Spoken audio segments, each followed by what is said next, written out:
everybody, Jeff, the executive gardener here. Hey, it's been some time since I did a video, but it's time to start seeds again here in Houston, Texas.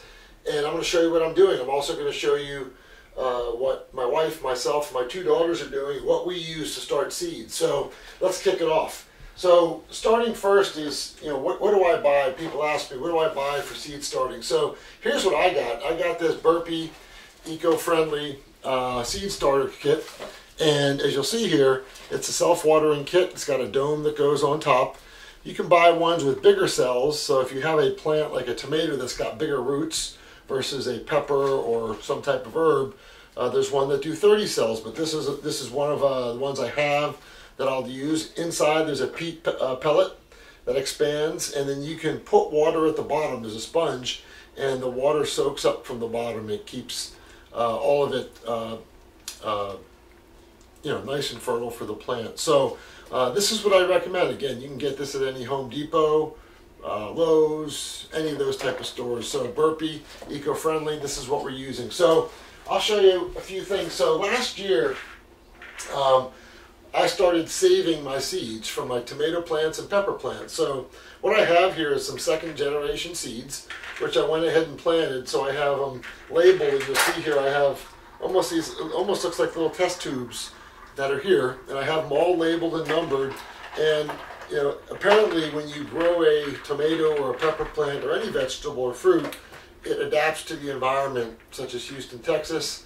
And the second generation seed's supposed to be stronger and healthier. So I've planted some of these, but let's show you what we have planted. So let me just name these out. You'll see here that here's the inside, the peat pellets, and it's important to label everything you've planted. So when you're growing things like pepper plants, as you know, pepper seeds don't germinate quite as good as other seeds. So what you probably want to do is plant 3 or 4 in each little pot. But I'll tell you what we have. We have, and these are all sweet pepper varieties. So we have, looks to be 9 different sweet pepper varieties. Again, we have 3 to 4 different seeds in each peat pellet pod or container. So I'm saying that maybe 25–50% germination rate will have something that survives. And my wife killed me last year because I overplanted on the pepper plant. So we really only want to save the strongest one seed of any of these. And in the front, we're starting an herb garden. So I'll read you some of the things. We have sage, parsley, thyme, tarragon, chives, oregano, and basil. So a bunch of different things that we have here, but I put the herbs in the front and the peppers in the back. So this is what we have. So if you're going to come up here, I'll show you what we're growing this in. So this here is a simple indoor hydro tent, and what I'm going to do here, as with any seeds, what we have to do is get them in a warm temperature. So you want, when you're germinating pepper seeds, you want that to be about 70 to 80 degrees. Basil will be fine. So on the bottom, what I put here is 2 mats, and you can get most of these at a nursery. So these are seed starter mats. They're plugged in, and the inside, you'll see there's foil that lines this entire hydro tent. In addition, it's always good to have a fan, keep circulation going. And there are air holes throughout this. There's about 6 different air holes. So when this is shut, air comes in and goes out, and it doesn't overheat.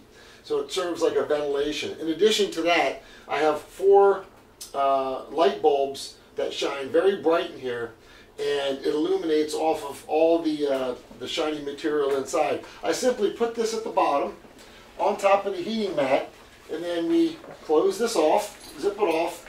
And what I do, this is really important that you have a timer. So when you're germinating seeds, you probably want them to have 8 to 10, 11 hours of daylight, and then they have to rest. Just like humans, you blast them with light 8 to 10 hours a day, and then it's dark for rest. So you definitely want a timer, a 24-hour timer, and that goes on and off. On the day I leave it on, it goes off in the night, and it's pretty low maintenance. So I'll give you an update in a few weeks. Most of this stuff takes 7 to 14 days to germinate, but we're just going to put this in a spot in our garage that we don't use, and we'll protect this. We'll start the seeds indoors. So this is what we're doing here at my household to get our spring garden started. And we hope in 30 to 40 days, a lot of these will be seedlings and we can take it out and build a fresh garden. So that's what we're doing so far. This is how I grow my seeds. We'll check back in 30 days and show you what's growing. Thanks for joining me on this episode of The Executive Gardener. If you have any questions, let's leave a comment below. Have a good day.